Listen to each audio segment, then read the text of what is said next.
കഴിഞ്ഞ ദിവസം നമ്മുടെ അമ്പലത്തിൽ കൊടിയേറിയ വിശേഷങ്ങൾ നിങ്ങളുമായിട്ട് ഞാൻ പങ്കുവച്ചായിരുന്നല്ലോ. അപ്പോൾ ഇന്ന് ഉച്ചയ്ക്ക് ഞാനും മോനും കൂടെ അമ്പലത്തിലോട്ട് പോവുകയാണ്. അവിടെ ഉച്ചയ്ക്ക് പൂജകളും ഊണും ഒക്കെ ഉണ്ട്. അപ്പോൾ അതിന് വേണ്ടിയിട്ട് ഞങ്ങൾ പോവുകയാണ്. അപ്പം അവിടെ എത്തിയപ്പോൾ യൂട്യൂബറായ ഭാരതി ചേച്ചിയും ഉണ്ടായിരുന്നു, എൻ്റെ ഫ്രണ്ടിൻ്റെ അമ്മയാണ്. അപ്പം അങ്ങനെ കാര്യങ്ങളൊക്കെ പറഞ്ഞിപ്പോൾ ഊണിൻ്റെ സമയം ഞങ്ങൾ ഊണൊക്കെ ഉണ്ടിട്ട് വീട്ടിൽ പോയി വൈകിട്ടായപ്പോഴത്തേക്കും ഞങ്ങൾ തിരിച്ചു വന്നു. അപ്പോൾ ഇന്ന് വൈകിട്ട് നമ്മുടെ അമ്പലത്തിൽ ദിഗ്വിജയമാണ് കേട്ടോ. ദിഗ്വിജയം എന്ന് വെച്ചാൽ പറയെടുപ്പ്.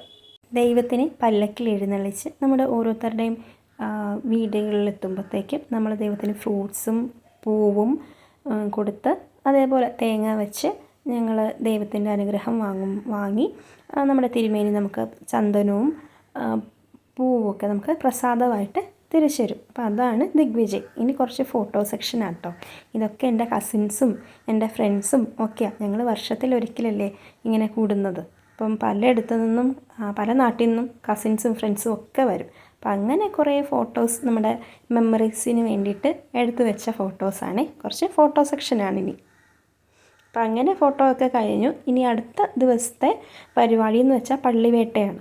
പള്ളിവേട്ട എന്ന് വെച്ചാൽ ദൈവം വേട്ടയ്ക്ക് പോകുന്ന ദിവസം. അപ്പം അന്ന് ഞങ്ങൾ പോയിരുന്നു. അപ്പം അങ്ങനെ ദൈവം പള്ളിവേട്ടയ്ക്കൊക്കെ പോകുന്നത് കണ്ടിട്ട് ഇത് അടുത്ത ദിവസം പള്ളിവേട്ടയ്ക്ക് എടുത്ത ഫോട്ടോ സെക്ഷൻസാണ്. അപ്പം അങ്ങനെ പള്ളിവേട്ടയും കഴിഞ്ഞ് അടുത്ത് എന്താ ആറാട്ട് ദിവസം നമ്മുടെ അമ്പലത്തിൽ നമ്മുടെ വക ചെറിയൊരു കോലാട്ടം ഉണ്ടായിരുന്നേ. അപ്പം അതിൻ്റെ കുറച്ച് ക്ലിപ്പ് കണ്ടിട്ട് വരാം.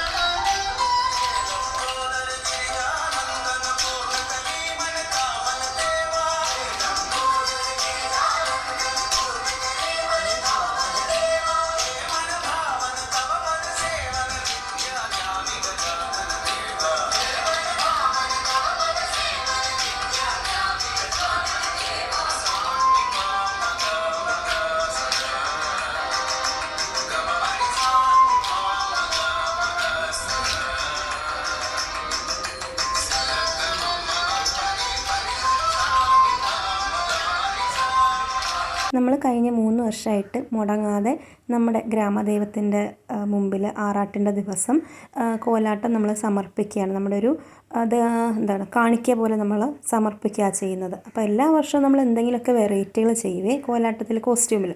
അപ്പോൾ ഈ പ്രാവശ്യം നമ്മൾ ചെയ്തത് നമ്മുടെ സാരി ഉടുക്കുന്നതിൻ്റെ സ്റ്റൈലായിരുന്നു. എല്ലാവർക്കും ഇഷ്ടപ്പെട്ടെങ്കിൽ ഒന്ന് കമൻറ്റ് ചെയ്യണം കേട്ടോ, എങ്ങനെ ഉണ്ടായിരുന്നു സാരി.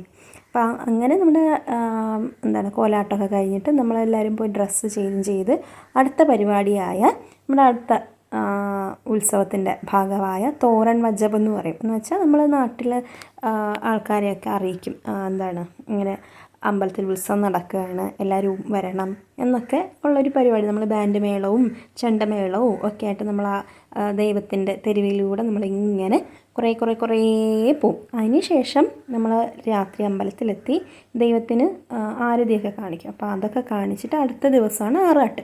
അടുത്ത ദിവസം രാവിലെ നമ്മുടെ പുരോഹിതന്മാരൊക്കെ കൂടെ ദൈവത്തിന് ആറാട്ടുകുളത്തിൽ ആറാട്ടിനായിട്ട് കൊണ്ടുപോകും. അതിന് ശേഷം കൊടി ഇറങ്ങും. ഇനി നമ്മൾ കാത്തിരിപ്പാണ് അടുത്ത വർഷത്തിൽ കൊടി കയറാൻ വേണ്ടിയിട്ട്. സത്യം പറഞ്ഞാൽ ഈ 8 ദിവസം പോയത് ഞങ്ങൾ അറിഞ്ഞില്ല.